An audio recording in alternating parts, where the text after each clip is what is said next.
СДСМ денес повторно побара оставка од министерот за внатрешни работи Панче Тошковски. Овој пат поради инцидент на бодигардот на премиерот Христијан Мицкоски, кој заврши во притвор поради семејно насилство.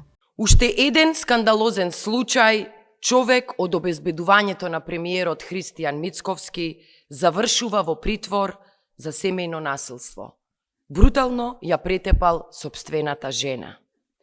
Ова е слика на обкружувањето на Мицковски и на една криминална влада во која насилството е нормализирано, а институциите немаат капацитет за ништо. Уште еден доказ дека системот е целосно распаднат, а моралот со ВМРО ОКГ срозан.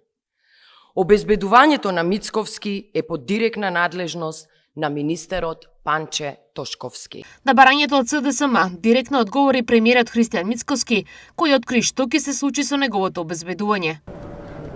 Видете, предпоставувам дека председателот на СДСМ се уште ужива во ние забави во Дубај под импресија на музицирањето на еден српски фолк автор и пејач.